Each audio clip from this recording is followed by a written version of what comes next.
Waalaikumsalam warahmatullahi wabarakatuh. Gini Pak, maksud kedatangan saya untuk mempertanyakan apakah ada satu masalah atau problema yang berkaitan dengan pada saat Bapak memutuskan itu etika dan termasuk kategori dilema lah gitu mungkin. Ya, sebelumnya mungkin Bapak bisa perkenalkan dulu nama dan dari mana gitu. Ya, terima kasih Pak Ade. Assalamualaikum warahmatullahi wabarakatuh. Waalaikumsalam warahmatullahi wabarakatuh. Ya, mungkin perkenalan dulu ya. Saya selaku kepala sekolah SMP Negeri 5 Tenggarong Seberang, di mana saya bertugas sejak tahun 2019 kemarin sampai sekarang. Alhamdulillah. Oke. Mungkin langsung aja Pak ya.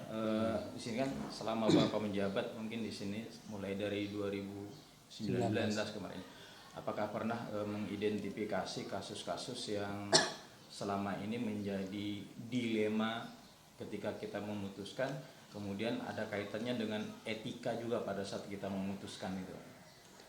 Ya, sebenarnya Pak, kalau berbicara masalah dilema, memang seorang pemimpin itu harus bisa mengambil keputusan. Iya. Dan keputusan itu saya rasa harus sudah dipikir matang-matang Pak. Karena kalau tidak kita pikir matang-matang, mungkin keputusan itu akan menimbulkan akibat yang kurang baik lah itu. Nah, jadi intinya kita harus mengevaluasi dulu, baru bisa mengambil keputusan walaupun itu dilema gitu. Ya mungkin bisa diceritakan salah satu kasus atau masalah yang dilema lah pada saat memutuskan itu. Ya, kebetulan berbicara tentang dilema, di SMP Negeri 5 Tenggarong Seberang ini sudah dibagikan ada beberapa kelompok ya, yang tentunya tujuan pemerintah kan ingin mencerdaskan anak bangsa. Nah, kelompok ini harganya mungkin cukup lumayan untuk satu apa namanya? Satu unit itu. Alhamdulillah kita dapat 156 kelompok. 200 ke sana. Oh, 200 ya, 252 kalau nggak salah itu ya. Nah itu. Nah kemudian untuk mendistribusikan ke anak itu kita dilema Pak. Yang pertama mungkin kelompok tersebut harus tersalur ke anak, sementara pengamanannya mungkin kalau kita suruh bawa pulang itu kurang maksimal pengamanannya itu. Oke. Nah kemudian karena pembagian perunggu tadi otomatis kan bagaimana menjalankan keputusan tersebut, kemudian terutama kasus-kasus atau masalah tersebut, kepentingan kemudian yang sama benar atau yang sama-sama mengandung nilai kebajikan. Artinya kalau dibagikan nilai kebenarannya gimana, kalau nggak dibawa pulang dan lain sebagainya, di mana letak min plusnya lah ibaratnya. Kalau dibagikan kemudian dibawa pulang, kalau di sini tetap dikembalikan ke sekolah, otomatis kan ada plus minusnya. Coba bisa anak jawab. Ya memang dari minggu-minggu sebelumnya Pak saya sudah berpikir gitu, bagaimana caranya agar kelompok ini bisa tersalur dan safety-nya lebih aman Pak. Yang jelas kemarin kita sudah rapat dengan orang tua, artinya pihak sekolah akan membagikan kelompok, tetapi dengan mengisi berita acara. Kalau salah kemarin berita acara apabila telah terjadi kerusakan yang di luar aplikasi gitu. Misalkan jatuh atau hilang atau setiap harinya dipakai oleh adiknya misalnya. Itu yang mengakibatkan kelompok tersebut misalkan bisa lelet, bisa tidak berfungsi sesuai lah ya. Tidak digunakan pada saat pembelajaran, semaunya gitu memakai di rumah.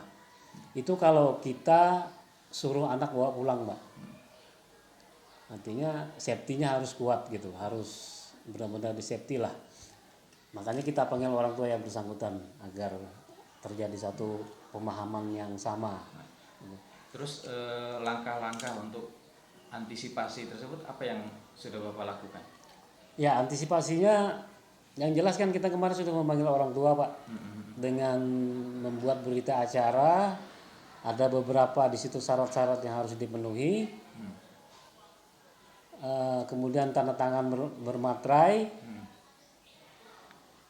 Apabila hilang atau terjadi ini, yang pihak orang tua itu siap untuk mengganti.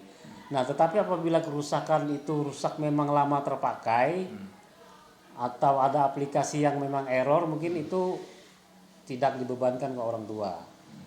Nah, sementara Pak, ada beberapa saran dari teman-teman bagaimana kalau Chromebook itu begitu saat pembelajaran, sistemnya sistem apa ya? Sistem kumpul gitu, Pak. Begitu saat pembelajaran, Chromebooknya diambil kemudian masuk ke dalam kelas. Saya rasa itu agak ribet permasalahan, Pak, karena yang pertama memakan waktu, yang pertama itu. Yang kedua mungkin pihak dari sekolah ini tidak sepenuhnya standby untuk mengawasi itu. Siapa penjaganya, siapa yang mengawasinya. Jadi akhirnya saya mengambil keputusan Chromebook tersebut dibawa pulang saja dengan berita acara yang sudah kita sepakati. Oke, kemudian kira-kira hal apa saja yang selama ini Bapak anggap efektif dalam mengambil keputusan pada kasus atau pada masalah Chromebook ini, Pak? Kan ada letak dilemanya situ. Kira-kira apa yang dianggap efektif dalam pengambilan keputusan? Ya, kalau keputusan saya kemarin biar dibawa pulang, karena ada beberapa saran dari teman-teman juga, dan saya juga meyakinkan orang tua tidak usah terlalu takut dengan Chromebook yang kita bagikan ini, asal si siswanya tersebut artinya perhatianlah dengan Chromebook tersebut, memakai sesuai dengan porsinya. Kemudian ada beberapa penyampaian dari teman-teman juga, Chromebook itu lebih baik dipakai rusak daripada didiamkan gitu, Pak, tidak tergunakan oleh sekolah. Akhirnya saya berani mengambil keputusan Chromebook tersebut kita serahkan sepenuhnya ke anak, dengan ada beberapa syarat yang harus dipenuhi gitu. Nah, kemudian sekarang hal-hal apa yang menjadi tantangan buat Bapak ketika memutuskan mengambil keputusan tersebut? Iya, tantangannya itu deh, Pak. Yang pertama ya anak-anak tuh takut dia makainya itu semaunya. Itu yang pertama. Yang kedua yang jelas mungkin ada juga nanti pihak adiknya atau kakaknya yang menggunakan itu gitu. Oke, kemudian pada saat memutuskan Bapak itu kan tidak mungkin Bapak memutuskan sendiri, ibaratnya antara Chromebook itu dibawa pulang atau dikembalikan. Tentunya Bapak harus melakukan koordinasi atau bagaimana Bapak mengelola keputusan itu agar keputusan tersebut bukan hanya Bapak saja yang memutuskan, tetapi dari beberapa pihak pun memutuskan dan menyetujui gitu. Ya, yang pertama, Pak, saya memang ada berkonsultasi dengan beberapa kepala sekolah yang berada di Samboja, di 20 sempat konsultasi. Memang mereka ada yang menyimpan di sekolah, ada yang bawa pulang gitu. Tetapi lebih banyak yang membawa pulang Chromebook itu gitu. Kemudian saya juga ada berkonsultasi dengan pihak Sapras sekolah kita, Pak Andre kemarin menyarankan, Pak, dianu aja sudah di sekolah aja. Tapi saya mikir lagi, Pak, ini kan agak ribet anunya nanti prosesnya itu. Ya akhirnya saya putuskan ya untuk sementara ya dibawa pulang saja dulu. Nggak tahu nanti ke depannya kita lihat perkembangannya, Pak, apakah itu bagus atau mungkin kurang bagus, nanti bisa kita tarik kembali kan. Nah, sekarang kira-kira ada nggak seseorang atau apa atau lembaga atau apa yang artinya mendukung apa yang telah Bapak putuskan? Karena tadi Bapak mengatakan bahwa memutuskan Chromebook itu dibawa pulang. Nah, kira-kira yang selain Bapak sebutkan tadi berkonsultasi dengan sekolah-sekolah lain, kira-kira ada nggak seseorang atau apa yang menguatkan bahwasanya ya udahlah dibawa pulang aja. Nah, sehingga menjadi rujukan Bapak ketika terjadi sesuatu tadi sudah disepakati ada MOU dengan wali murid, kalau rusak dipakai nggak jadi masalah gitu. Nah, kira-kira ada nggak seseorang atau apa gitu yang mempengaruhi keputusan tersebut dan keputusan tersebut menjadi keputusan Bapak dan keputusan teman-teman gitu? Untuk saran dari teman-teman sih untuk sementara ini sih belum ada Pak ya. Untuk saran dari teman-teman sekolah gitu. Yang jelas saya itu berpatokan pada pada sekolah-sekolah lain yang telah mendistribusikan itu gitu. Sebenarnya sih saya juga minta saran juga dari teman-teman. Tentunya kan saya sebagai pimpinan kan pikir panjang lagi lah efek-efek negatif dan positifnya ini seperti apa.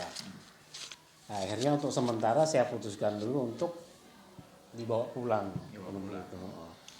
Oke, sekarang dari semua yang sudah Bapak ceritakan tadi panjang lebar, pembelajaran apa yang kira-kira Bapak dapat, kemudian yang Bapak petik dari pengalaman Bapak pada saat mengambil keputusan tersebut? Ya itu tadi Pak, kita memang sebagai pemimpin ini saya bilang di depan tadi kan harus mikir masak-masak dulu, nggak bisa sembarangan putuskan gitu, karena akan berakibat fatal terhadap guru-guru kita, terhadap siswa kita. Misalkan ini contoh kasus yang kesepakatan orang tua kemarin tentang membayar 10.000 per bulan untuk kuota internetnya itu. Nah itu kan kita baru bicara di forum di mana ya? Forum orang tua wali kan. Nah sementara nanti actionnya benar apa enggaknya? Maksud saya benar apa enggaknya itu terlaksana atau enggaknya? Makanya saya membuat lagi semacam surat keputusan untuk lebih meyakinkan gitu. Untuk lebih meyakinkan supaya orang tua tersebut konsekuen dengan apa yang sudah keputusan rapat kemarin. Ditambah lagi dengan surat edaran untuk lebih meyakinkan lagi gitu Pak. Oke, jadi berarti dilema pada saat Bapak memutuskan antara kerumpuk itu dibawa pulang dan dikembalikan ke sekolah gitu ya. Letak dilemanya di situ. Iya. Nah, kemudian Bapak tadi memutuskan bahwasanya udahlah yang penting ada semacam MOU, kesepakatan berita acara dengan wali murid dengan konsekuensi kalau rusak dipakai mungkin itu bukan tanggung jawab sekolah dan tanggung jawab siswa, artinya itu kita kembalikan mungkin ke pihak terkait bahwasanya ini rusak dalam kondisi rusak karena dipakai gitu ya.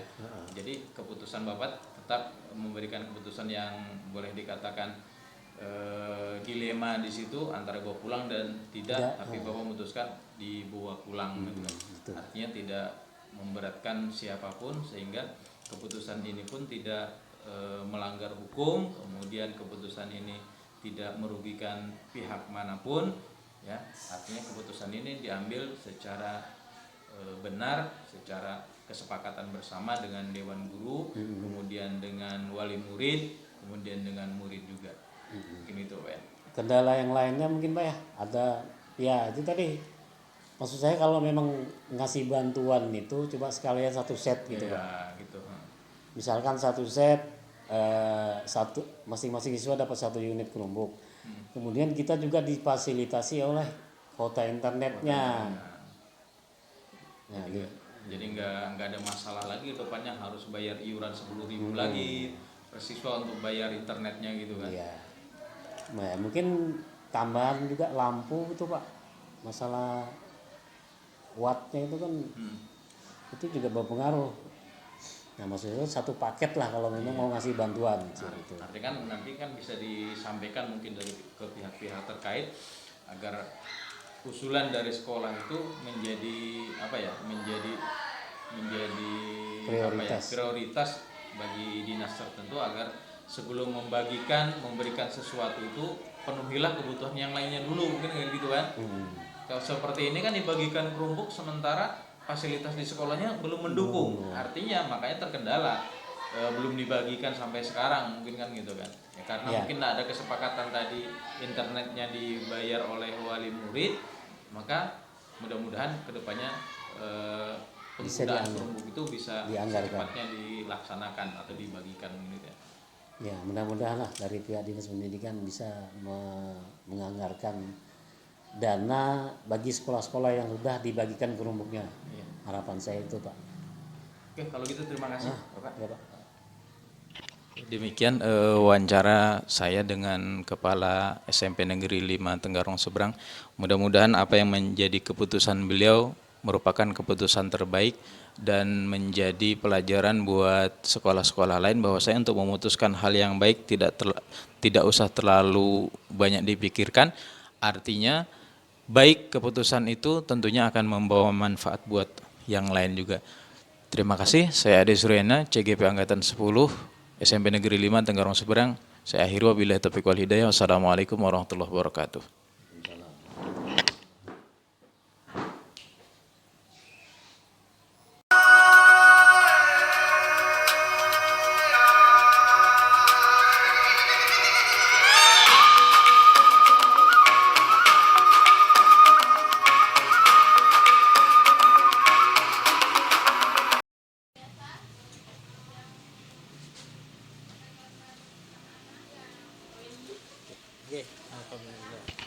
Assalamualaikum warahmatullahi wabarakatuh. Waalaikumsalam warahmatullahi wabarakatuh. Perkenalkan dulu. Perkenalkan, nama saya Selamat Riyadi, tugas sehari-hari di Madrasah Sanawiyah Darul Fata sebagai kepala madrasah. Oke, maksud kedatangan saya ke sini ingin berbincang lah, ibaratnya mencari tahu apakah ada di sini semacam permasalahan yang menjadi dilema ketika kita memutuskannya antara satu dengan yang lainnya. Sehingga dilema di situ artinya apa? Kita memutuskan takut salah, satu sisi benar, satu sisi juga benar. Coba mungkin ada masalah yang seperti itu bisa diceritakan. Baik, alhamdulillah sebagai lembaga yang dinaungi di dalam pondok pesantren, kami dari Madrasah Sanawiyah Darul Fata memang terjadi dilema-dilema dalam keseharian dalam menjalankan aktivitas di madrasah. Yang sering kami hadapi di lapangan, terutama saat santri waktu menghadapi sholat zuhur dan waktu berbarengan makan siang, yang menjadi sangat dilematis dalam keseharian di madrasah. Di satu sisi ingin segera melaksanakan ibadah, di satu sisi santri takut kehabisan makan karena ada santri putri dan santri putra. Sedangkan santri putra kan di masjid tuh sholatnya, santri putri di musala yang di seberang, karena laki-laki dan perempuan sholat zuhurnya dipisah. Nah, oleh karena itu yang menjadi dilematis kita, bagaimana kita menyikapi ini supaya santri dari satu sisi bisa tenang beribadah, di satu sisi tenang dalam melaksanakan aktivitas makan siangnya. Diambillah keputusan-keputusan dari berbagai pihak setelah dirundingkan. Terus ini bagaimana menjalankan terus pada saat mengambil keputusan di mana kasus atau masalah tersebut dua-duanya mempunyai kepentingan yang benar dan sama-sama mengandung nilai kebajikan. Coba bagaimana caranya menjalankan pengambilan keputusan tersebut? Alhamdulillah di Madrasah Sanawiyah khususnya, karena yang Madrasah Sanawiyah ini siswanya yang sudah memasuki akil balik, kami memutuskan bersama komite dan guru pembimbing ibadah itu memutuskan akhirnya walaupun sholat zuhurnya itu dilaksanakan setelah makan, akan tetapi sholat zuhurnya kan karena waktunya panjang, jadi dikalahkan lah supaya santri dengan tenang juga melaksanakan ibadah dan makan siangnya itu. Ini keputusan yang sudah kami sepakati dengan seluruh dewan guru. Setelah itu alhamdulillah bisa dijalankan, bisa dilaksanakan dengan baik tanpa melukai, tanpa menyakiti para santri, khususnya yang sakit santri putra. Terus langkah-langkah prosedur seperti apa yang biasa dilakukan selama ini untuk mengambil keputusan tersebut? Langkah-langkahnya itu seperti apa? Langkah-langkah yang diambil itu pertama kami menginventarisir pertama masalah di lapangan, dan kami cocokkan dengan masalah-masalah yang sering dihadapi siswa di saat pelaksanaan sholat zuhur dan makan siang yang berbarengan ini. Setelah itu kami melakukan rapat dengan seluruh dewan guru, para pengasuh pondok, para ustadz ustazahnya. Kami lakukan dengan koordinator bidang ibadah. Setelah itu baru kami buatlah semacam SOP, standar operasional prosedurnya itu, sehingga walaupun sholat zuhurnya itu tidak harus tepat waktunya, setelah itu kami biarlah santri itu kami biarkan untuk makan siang terlebih dahulu. Terus hal-hal apa yang saja yang selama ini dianggap efektif dalam mengambil keputusan pada kasus-kasus atau masalah-masalah tersebut yang berkaitan dengan dilema etika? Yang menjadi faktor pendukung sebenarnya itu, kami alhamdulillah di pondok pesantren ini, wabil khusus di madrasah sanawiyahnya, karena fokus pelaksanaan sholat zuhur dan makan siang ini terfokus di madrasah sanawiyahnya. Kalau yang ibtidaiyah itu kan banyak yang pulang lebih cepat. Jadi alhamdulillah kami ini dibantu oleh para ustadz ustazah, guru-guru senior juga, sehingga membantu walaupun sebenarnya itu sangat dilema kemarin. Walaupun karena di satu sisi kita ingin ibadah tepat waktu dan santri ini gelisah saat ibadah, sayang juga tidak tenang nanti. Jadi saya bersyukur dibantu oleh guru-guru senior, para pengasuh, para ketua yayasan, dan seluruh ustadz ustazah. Saya tidak ingin menyebutkan satu orang saja karena semuanya saya anggap berjasa. Terus tantangannya dalam mengambil keputusan itu apa? Tantangan terberat sebenarnya tidak ada sebenarnya tantangannya, hanya koordinasi yang penting. Koordinasi inilah yang membuat jadi tantangan, mengkoordinasikan berbagai macam pihak stakeholder yang seluruh yang ada di sini. Para stakeholdernya banyak terkait, mulai dari kantin, mulai dari ustadz ustazahnya, masjidnya mengarahkannya, itu yang menjadi tantangan kita.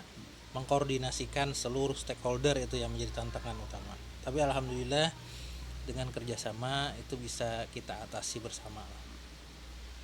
Terus untuk menata setiap masalah yang ada itu apakah terjadwal atau diambil langsung menyelesaikan kasusnya tersebut di tempat, atau memilih dengan menyelesaikan secara berdialog atau bermusyawarah dengan ustadz atau ustazah atau dengan pimpinan yang ada di yayasan ini?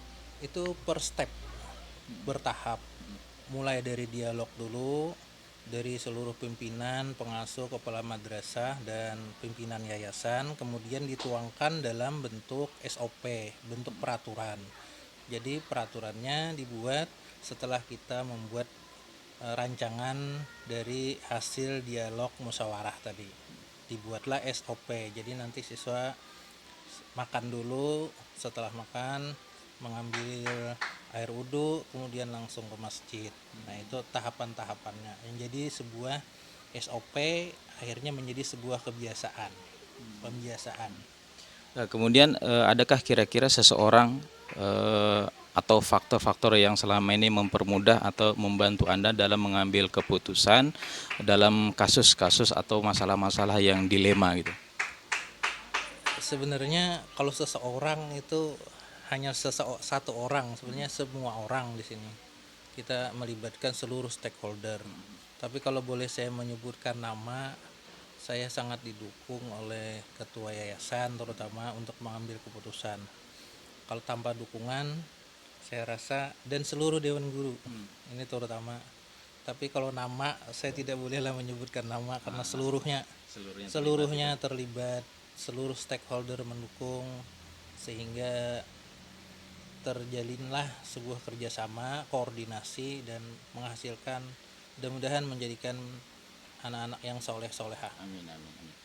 Kemudian terakhir, dari semua hal yang telah disampaikan, pembelajaran apa yang dapat dipetik dari pengalaman Anda dalam mengambil keputusan yang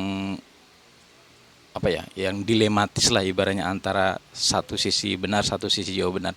Kira-kira apa pengalaman pembelajarannya? Alhamdulillah, hikmah atau pembelajaran yang kami dapatkan sebagai kepala madrasah, terutama di Madrasah Sanawiyah Darul Fatah ini, itu kata kuncinya adalah koordinasi.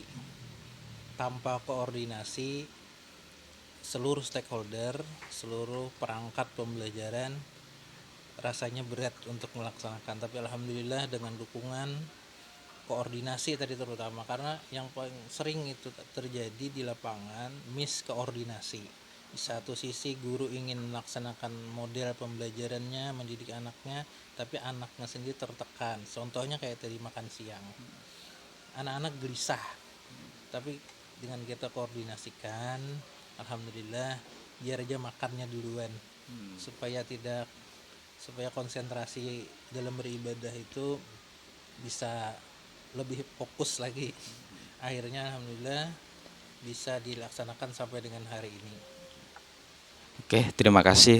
Demikian wawancara saya dengan Kepala MTS Darul Fatah Loabuah. Mudah-mudahan apa yang disampaikan menjadi pembelajaran buat kita semua, dan mudah-mudahan keputusan yang diambil pun tidak merugikan salah satu belah pihak, sehingga proses pembelajaran dan proses ibadah yang dilakukan tidak berbenturan dengan kegiatan makan siang. Saya ucapkan terima kasih Bapak Slamet Riyadi, mudah-mudahan bermanfaat, semoga kita bertemu kembali. Saya akhiri, wabillahi taufiq wal hidayah. Assalamualaikum warahmatullahi wabarakatuh.